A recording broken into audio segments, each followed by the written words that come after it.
Palavras Cruzadas é o nosso programa e hoje eu sou privilegiado porque tenho junto de mim a Sandra, que vai comigo dissertar um pouco sobre esta lição,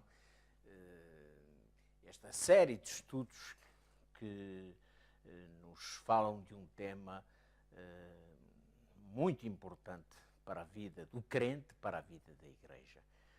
Olá Jorge, é um gosto estar aqui contigo e é verdade, este trimestre vamos falar sobre a mordomia, não é? É interessante que ao passar os olhos pelo trimensário, por este livrinho de estudo, Manual de estudo, sim. verifiquei que vamos conseguir tocar em 50 livros dos 66 que tem na Bíblia. Isto Interessante, quer dizer que é tiveste essa curiosidade e isso é de facto fascinante, o que nos vai mostrar que de facto este tema ele está presente sempre na Palavra de Deus. É, não é? Daí a importância deste tema. Se no trimestre passado falamos e estudamos sobre a justificação pela fé, quando analisamos as cartas de Paulo aos Romanos, ou a carta de Paulo aos Romanos, neste nós vamos falar sobre um tema fascinante, que é a mordomia. Mas nem todos apreciam muito este tema, não é a mordomia. Pois, nem todos o acham muito simpático, não é? Porquê? Porque mordomia está ligado com dinheiro, se calhar, não é? Não sei. Não é só isso. Pois. Por isso vamos ter o privilégio de estudar durante 13 semanas este tema. Mas a verdade é que a primeira coisa que surge ao nosso pensamento quando falamos de mordomia é realmente o dinheiro. O dinheiro, sim. E aqui é onde as palavras realmente se cruzam, não é? Materialismo, dinheiro, o querer, o consumismo, todas essas coisas se cruzam exatamente aqui nesta série de estudos que iremos ter. Muito bem. Nós começamos exatamente com 3 verbos que eu diria que resumem o materialismo. Embora tu vejas também de uma maneira diferente e que eu achei muito interessante, não é? O eu vejo, o eu quero e eu pego. Eu achei interessante porque talvez fosse suficiente ter só vejo, quero e pego. Eu poria, eu vejo, eu quero e eu posso. Pois. Mas está lá o eu. E porquê Pois. este eu anterior? É exatamente porque a lição vai se centrar em alguma coisa muito importante, que é o egoísmo. Coração humano. Não é? O coração humano, a vontade humana. Nós centramos-nos muito naquilo que eu quero. A nossa personalidade, o nosso querer, o nosso desejo. Desculpa. Isto quer dizer... Não tens que pedir desculpa. Podes, com certeza, dizer da maneira como tu queres e como tu sentes, não é? Eu achei interessante porque se tivesse só aqui, eu vejo, se tivesse só os verbos, ver, querer e pegar, ou como tu disseste, possuir, não é? Possuir. Mas não, o título é muito pessoal, não é? Porque quando nós estamos a ler o título, estamos a dizer eu. E a lição chama muito a atenção a isto, é que por vezes nós não temos muito a noção onde é que estamos no patamar da ganância e onde é que estamos no patamar... Bom, mas da ganância já lá vamos falar. Sim. Antes de chegarmos à ganância, temos outras coisas. Mas eu perguntava-te o seguinte, tu concordas com esta frase? O amor ao dinheiro é a raiz de todos os males ou de todo o mal. Achas que sim? Bem, essa frase foi dita, não é? E está nas Escrituras, portanto... sim, o amor ao dinheiro, não é o dinheiro que é a raiz, é o amor ao dinheiro. Porquê? Porque o amor ao dinheiro faz com que se perca de vista aquilo que é mais importante, não é? Que é a nossa presença neste mundo enquanto seres humanos que nos estamos a preparar para um dia viver a vida eterna. Bom, mas a verdade é que, de facto, a raiz ou a origem de muitos males poderá não ser exclusivamente o dinheiro. Mas no contexto em que a frase foi dita e foi por Jesus Cristo, nesse contexto esta frase tem toda a razão de ser, não é? A questão é o que é que ocupa o teu coração? Ou seja, o que é que eu coloco, se eu coloco os meus interesses acima do reino dos céus. Exatamente. Não é? Primeiro, Jesus é Senhor e dono. Sim. Não é? Depois devo pensar que a vida que eu vivo aqui não deve, o centro dessa vida não deve ser aquilo que eu tenho, Sim. ou aquilo que eu possuo. E depois ainda é que melhor coisa é dar do que receber. Então, Não é? nós acabamos por resumir as prioridades da vida em dois aspectos. Aquilo que eu chamaria de prioridades para a vida material, não é? Segundo o contexto do materialismo, que seria, em primeiro lugar, o dinheiro, depois seria, em segundo lugar, o poder, Sim. porque o dinheiro traz poder, e depois a influência, porque o poder depois exerce influência sobre alguma coisa. Aliás, não é? as pessoas procuram o dinheiro e o poder exatamente para que se possam tornar influentes, não é? E para que possam encaminhar outros e para que possam dominar. Exatamente. Não é? Exatamente. Esse é o objetivo. Muito bem. Eu vejo realmente aqui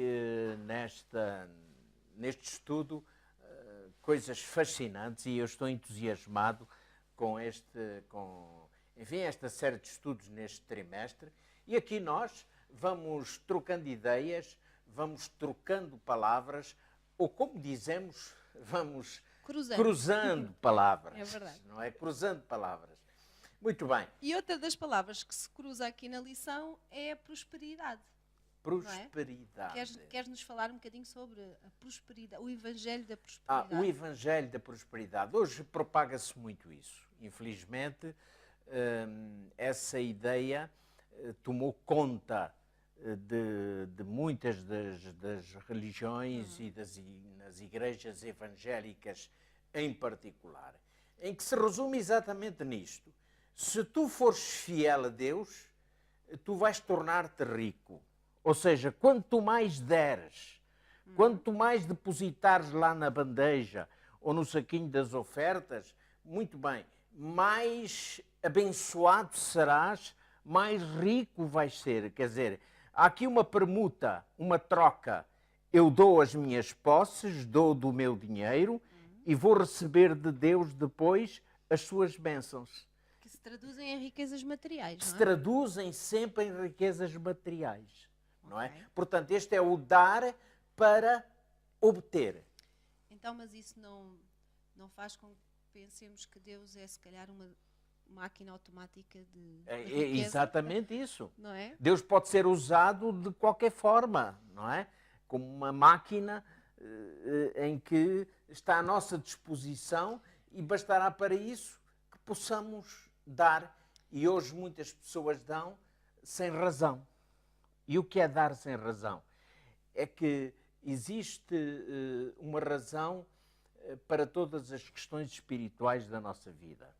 Ou seja, a fé não deve estar desprovida de razão. Fé e razão são duas coisas que estão paralelas e que estão juntas.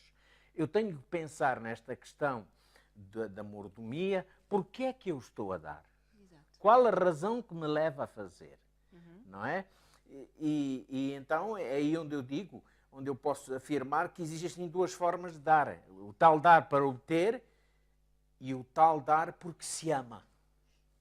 Então, mas quando falamos aqui do Evangelho da prosperidade, é uma teoria oposta àquilo que Jesus nos ensinou, Perfeitamente. não é? Porque Jesus disse, melhor coisa é dar do que receber, não é? Sim, Mas, exato. e foi para além disso, ele disse, deverás cuidar daqueles que estão à tua volta.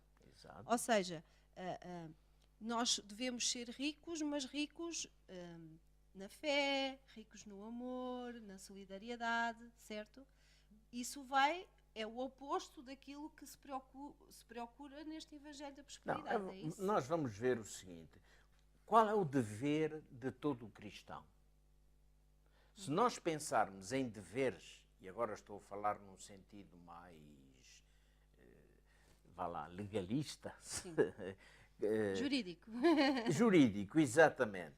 Se nós pensarmos e olharmos para a palavra de Deus, Jesus coloca-nos diante disto. Amarás o Senhor teu Deus de todo o teu coração, de toda a tua alma, com todas as tuas forças. E depois ele diz, e ao teu próximo Como a ti mesmo. como a ti mesmo. Exatamente. E a igreja não se pode afastar disso. A igreja sabe que tem, e quando eu estou a falar da igreja, estou a falar de nós, de pessoas que têm Deus como, enfim, o objetivo da sua adoração, a quem devemos todas as coisas, Sim. a quem devemos todas as coisas, e depois o nosso próximo. O nosso próximo. Porque se realmente a igreja que não olha para o seu próximo, que não olha para a miséria que circunda este mundo e que nos circunda a nós, esta igreja está exatamente contrária àquilo que é o Evangelho de Cristo e àquilo que Jesus ensinou. Jesus não veio trazer nada de novo quando ele disse: olha, amarás o Senhor teu Deus de todo o teu coração, toda a tua alma e o teu próximo como a ti mesmo. Por isso, há pouco eu dizia, de um lado o conceito materialista, o dinheiro em primeiro lugar, o poder em segundo lugar, a minha influência em terceiro lugar, é isso que eu desejo obter, e o conceito cristão de que Deus está em primeiro lugar. O meu próximo está em segundo lugar. E a característica principal deverá ser a humildade. A característica principal deverá ser a humildade, a generosidade, não é? O amor para com as criaturas mais desfavorecidas. Ou seja, neste Evangelho da Prosperidade, a teoria defende de que o fiel usa Deus para enriquecer, não é? Exato. Quando deverá o cristão aprender o oposto. É que Deus usa a cada um de nós para sermos uma fonte de bem para aqueles que nos rodeiam. Uma fonte de bênção, não é? Exatamente. E Paulo fala do exemplo da igreja primitiva, quando escreve aos Coríntios, no capítulo 8. Diz que eles davam abundantemente. Com muita alegria, não é? E depois, na última parte do texto, estamos a citar 2 Coríntios 8, 1 a 7, na última parte do texto, ele diz, a frase que Paulo usa exprime exatamente este sentimento de que eles se davam primeiro ao Senhor, não é? Portanto, a minha vida tem que estar sobre o altar, sobre o altar de Deus. A minha vida tem que ser entregue. Porque se realmente não for, se Cristo não estiver na minha vida e no meu coração, como ensina a palavra de Deus, ainda que eu desse o meu corpo para ser queimado, ainda que eu possuísse o dom das línguas e não sei o que mais, nada disso me valeria, não é? Exatamente. O amor é o fundamento da mordomia cristã. E depois também não podemos esquecer aquilo que Jesus nos disse e que nos alertou, que nós não podemos servir a dois senhores, não é? Perfeito. Portanto, nós não podemos estar nos dois sítios e servir os dois senhores ao mesmo tempo, porque ou servimos um ou servimos outro, não é? E servir a Deus, não se pode servir a Deus e servir ao dinheiro, ou servir ao materialismo, não é? Perfeito. Portanto, é importante que não nos deixemos enganar, nem nos deixemos levar realmente por estas teorias que tentam ao mesmo tempo justificar a nossa forma, a forma do ser humano viver, não é? E procuram ser uma justificação para o tal eu quero, eu vejo, eu quero e eu pego, não é? Ou eu possuo. Eu gosto particularmente nesta série de estudos de algumas palavras que aparecem aqui e que realmente são um enfoque, digamos assim, para o tema que debatemos. Por exemplo, numa parte da lição é-nos falado sobre a visão espiritual, uma visão espiritual desfocada. Realmente o que é que isto significa?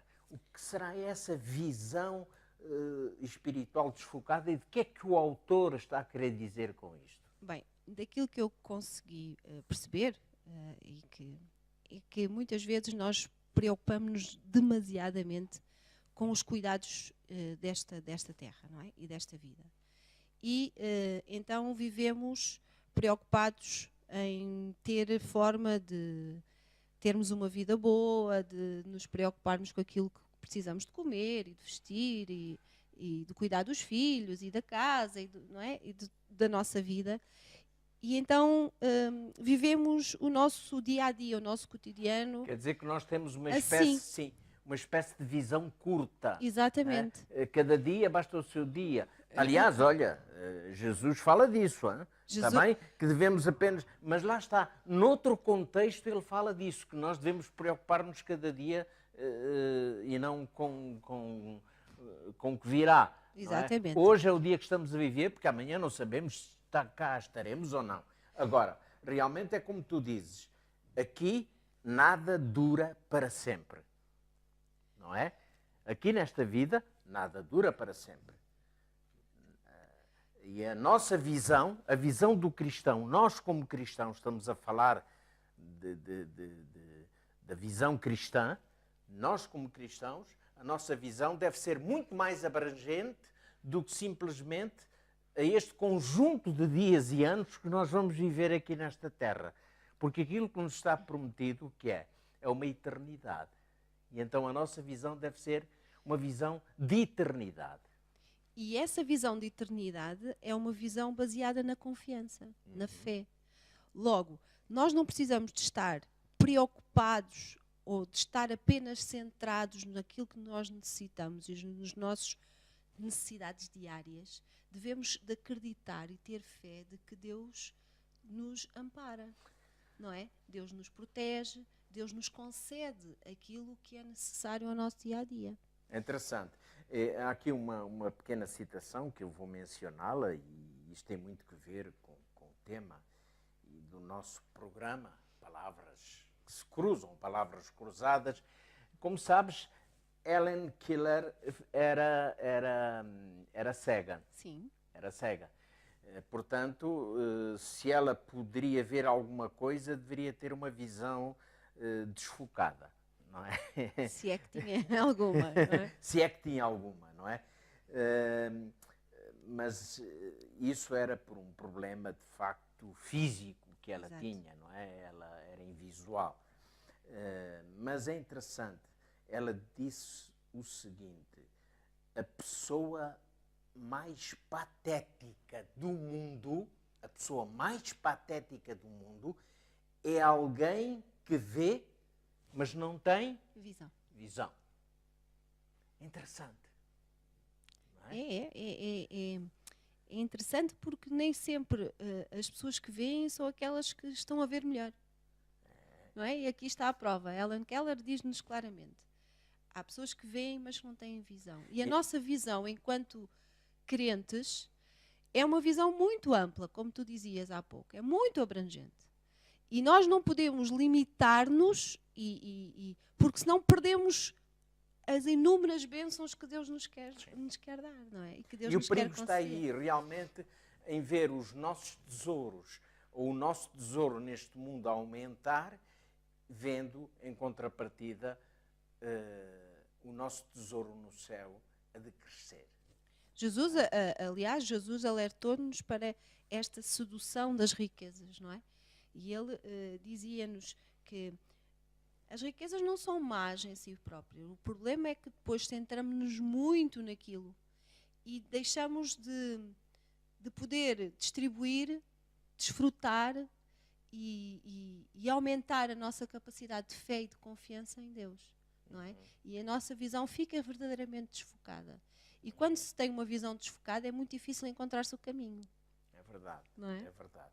E eu, com tristeza, vejo por vezes bons cristãos queixarem-se e dizerem pois na igreja pedem ofertas, a igreja não pede nada.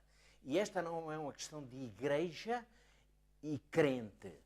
Esta é uma questão entre si e Deus. É verdade, sim. É uma questão exclusiva entre si e Deus. Isto faz parte do seu relacionamento com Jesus e não do seu relacionamento com a igreja. Porque a igreja é de Cristo e ela vai continuar sempre. Vai continuar sempre, quer queiramos, quer não. Nos tempos difíceis da história da igreja, quando a igreja realmente não tinha dinheiro, não tinha meios para desenvolver a sua atividade, a Igreja não parou, não morreu, não cessou. Não é? Portanto, esta questão, quando estamos a falar de mordomia, quando estamos a falar desta visão espiritual, que não deve ser desfocada, deve estar centralizada na pátria celestial, esta questão é uma questão entre mim e o meu Deus. Exatamente. E a lição, e lá está, traz-nos outra palavra que já falámos no início, que é a cobiça. Não é? É verdade. E alerta-nos para que todos nós podemos cair neste pecado. O pecado da cobiça, não é? É verdade. Não é nada que seja assim muito... Se nós quisermos um exemplo de cobiça, vamos começar logo pelo Gênesis, não é? Sim, a Eva, não é? A Eva, mas antes da Eva foi o próprio Lúcifer. O próprio Lúcifer, Quem cobiçou sim. aquilo que pertencia a Deus. Teve esse desplante, digamos assim. E o que é isso de cobiçar? Pois é, o que é isso de cobiçar? É desejar muito aquilo que não nos pertence. É um forte desejo por aquilo que não é nosso. Exatamente. Não é? Por isso, lá está no mandamento, não cobiçarás. E quando diz não cobiçarás, é a mulher do teu próximo, a casa do teu próximo, o servo do teu próximo, o animal do teu próximo. Ou seja, tudo aquilo que é do outro. Tudo aquilo que é do outro, não é? Portanto, isso é cobiça. A cobiça está sempre ligada à mentira. Porque, repara, Satanás, para Lúcifer, para enganar Adão, para enganar Eva, ele mentiu. Sim. Ele começou a mentir, começou a dizer, não, tu podes comer do fruto daquela árvore, porque os teus olhos vão se abrir, e depois começou a seduzi-la. Exatamente. E Eva deixou-se levar por aquilo. Deixou-se levar por aquilo e acabou exatamente nas teias da morte, porque o pecado gera a morte.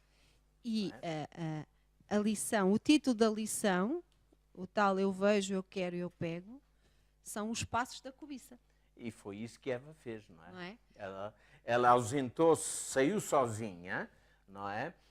Se calhar ela estaria mais protegida se o marido estivesse com ela, Adão. Pelo menos poderiam se ajudar um ao outro. Mas ela estava só. Estava sim. só. Depois viu o fruto e o fruto era agradável aos olhos. E repara, a primeira coisa, ela viu, Pois. não é?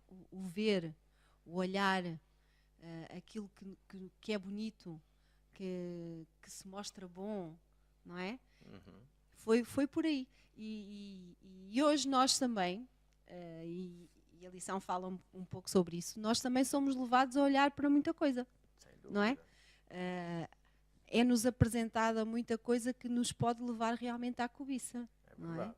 Nós olhamos, e costuma-se dizer que as senhoras têm mais propensão, digamos assim, para olhar, observar, não é? Costuma-se dizer que as senhoras... Herdaram isso de Eva, não é? Se calhar. Mas a verdade é que o olhar, não é? É a primeira coisa que nos vai prender. Sim, Não a cobiça não é um problema de senhoras, não é um problema de homens, é um problema do ser humano, sejamos homens ou mulheres, não importa. E depois ela quis, não é? Eva viu, achou lindo o fruto, e depois ela quis ter o mesmo conhecimento, não é? Ela quis E era tão aquilo... fácil conseguir. Exatamente. Era só chegar lá Era e só... pagar. Exatamente, não é? era só comer do fruto. E foi o não que é? ela fez, não é? Nós vemos aqui o egoísmo da própria Eva, não é?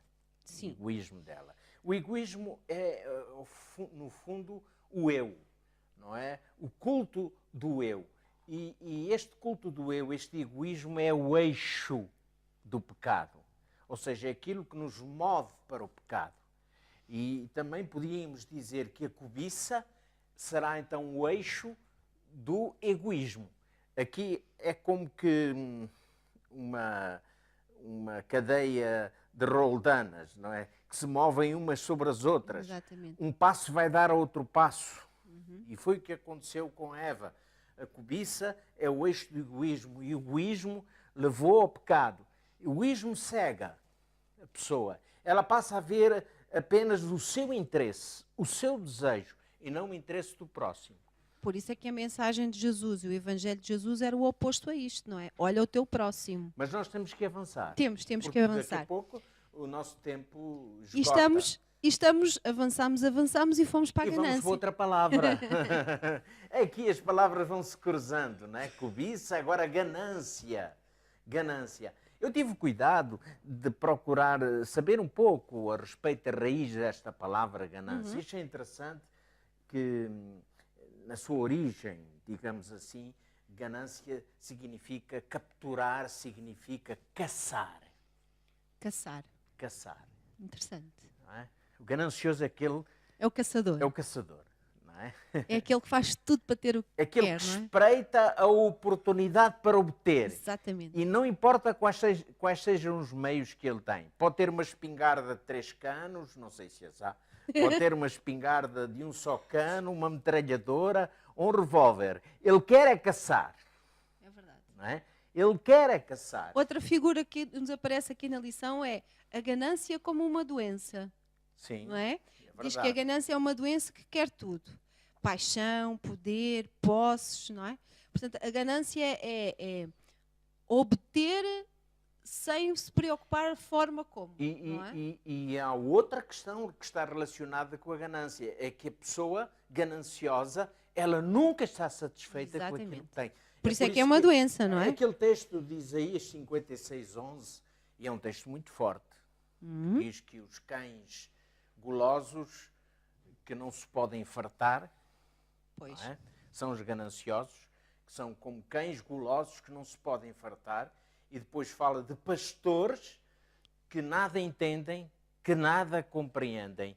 Porquê? Porque não tiveram uma experiência própria com Cristo e com Deus. E nós vamos aqui bater exatamente no mesmo foco. Em primeiro lugar, a nossa dádiva a Deus, a nossa entrega a Deus. Sem que isto aconteça, nós não conseguiremos nunca atingir o ideal que realmente Deus tem para os seus filhos.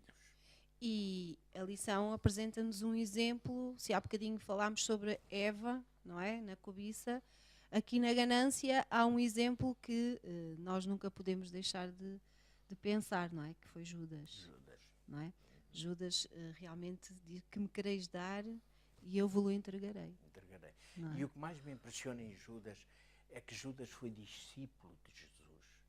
Quer dizer que Judas andou com Jesus, Judas aprendeu de Jesus, Judas ouviu os conselhos que Jesus dava sobre a generosidade, sobre o desprendimento, sobre o altruísmo. E mesmo assim ele deixou que o seu coração se tornasse num coração de pedra, se fechasse. E realmente acabou como nós sabemos, não é? É verdade. E a ganância tem sido responsável por muitos problemas neste mundo, não é? E uma pessoa gananciosa é uma pessoa que nós não gostamos de ter por perto. Sem dúvida. Porque essa pessoa põe em risco, não é? Tudo aquilo que esteja à sua volta para conseguir obter Deus aquilo nos que livre quer. de cairmos nesta É- ratoeira da ganância. É a tal não é? pessoa que não tem o autodomínio, não é? E entra cá outra estamos palavra. a cruzar as palavras, não é? A ganância, depois o autodomínio. É preciso, de facto, e aqui o epílogo desta lição da semana, com o autodomínio. O autodomínio é realmente o epílogo. O autodomínio é um fruto do espírito, um não é? fruto do Espírito. Nós não conseguimos obter o autodomínio se estivermos longe de Deus. Pois, eu fui ver também nesta palavra, cruzando com outras palavras, autodomínio significa o controle do seu próprio poder, das suas próprias paixões e das suas próprias ações. Portanto, tem que ver com tudo isto. E aqui há vários exemplos. Paulo era um homem que tinha um autodomínio fantástico. Sim. Não é? Ele foi muito tentado por Félix, não é? Sim. Félix Tentou- chamou várias vezes, não é? Tentou comprá-lo, não é? Para ver se obtia dele algum dinheiro, não É é? verdade. Em troca, se calhar, da sua liberdade, em troca de lhe facilitar um pouco a E se vida. Paulo fosse egoísta, ganancioso ou avarento, não é? Ele, para obter a sua liberdade, se calhar tinha cedido, Sim, não é? sim, sem dúvida. Mas a verdade é que ele manteve-se firme. Manteve-se firme, firme aos seus E princípios porquê? e não se vendeu. Não Porque é? tinha autodomínio, não é? Depois, nós temos aqui, e tu já o disseste, que o autodomínio é o fruto do É o Espírito. fruto do Espírito. Não é? E Paulo diz quais são os frutos do Espírito. Não é? E é interessante que na última parte do texto de Gálatas 5, 22 a 25, é dito que aqueles que estão em Cristo crucificam as suas paixões e não são cobiçosos nem invejosos. Uhum. Não é? Portanto, crucificar as suas próprias paixões, é dominar as suas, é pregar, é fixar, não as deixar mover, não deixar que elas tomem domínio sobre nós. Não é? É o que significa exatamente isto. E temos consciência de que os avarentos, os gananciosos, eles não vão para o céu, não é? E se nós não tivermos e não pedirmos a Deus que nos ajude a manter este autodomínio, nós corremos o risco de também cultivarmos e acarinharmos alguns pecados que nos vão distanciando de forma a que, quando dermos conta, estamos muito longe daquilo que Deus quer de nós. Mas o autodomínio não se consegue por acaso, nem é um produto do esforço humano. Não, por isso é que é um fruto do Espírito. Não é? Exatamente. Só podemos exercer esse controle na medida em que nos entregamos ao poder de Deus. E acreditar que Deus é fiel e que nada do que nos advenha é superior à capacidade que Ele nos dá para enfrentar aquela situação. Perfeitamente. Só podemos exercer este controle na medida em que nos entregamos cada dia a Jesus. E nós vamos bater exatamente no mesmo foco. Vamos chegar lá, Cristo. É por isso que o trimestre passado falamos de um tema em que a figura central é Cristo e quando fala de salvação não pode ser por outro bem a não ser por Cristo. Somos justificados, somos salvos pela graça de Jesus. E todos os frutos que acontecem na nossa vida, bons, positivos, é resultado da nossa entrega a Cristo. Da nossa ligação a Ele. E do seu poder sobre a nossa vida, exercendo o seu poder sobre a nossa vida, mas para isso nós temos que usar o nosso livre-arbítrio e deixar que realmente Ele possa fazer aquilo que nós, por nós mesmos como humanos, não conseguiríamos fazer. E em 2 de Pedro, também nos pede para pensarmos um pouco sobre esta passagem de 2 de Pedro, capítulo 1, do versículo 5 ao 9.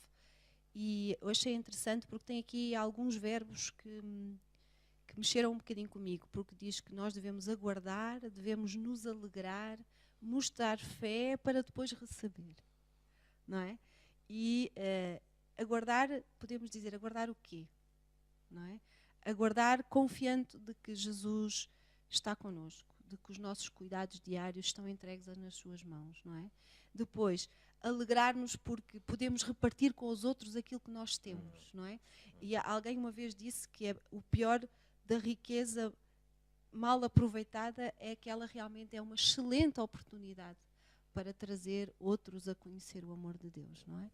E o conselho final que Jesus deu, e eu acho belas essas palavras, e toda a gente as acha, é quando Jesus nos dirige um convite amável. E ele diz, olhai para os lírios do campo. Verdade. Não é? Olhai para as aves do céu. Não é? É Deus quem as alimenta. É Deus quem veste assim a erva do campo. Ora, se Ele cuida deles, não é? Quanto mais não cuidará de nós. Vale a pena entregarmos tudo a Jesus. Vale a pena sermos mordomos de Cristo. Porque realmente, se assim fizermos, o nosso maior tesouro é o nosso coração. Estará nas mãos daquele que o merece. Porque deu a sua vida por nós. Sandra, Foi um prazer Igualmente. para mim estar nesta Palavras Cruzadas contigo. Foi muito bom. Cruzamos ideias, cruzaram-se palavras e agora também cruzamos os nossos votos de um excelente ano para todos aqueles que nos estão a ver e a ouvir e que Deus vos abençoe.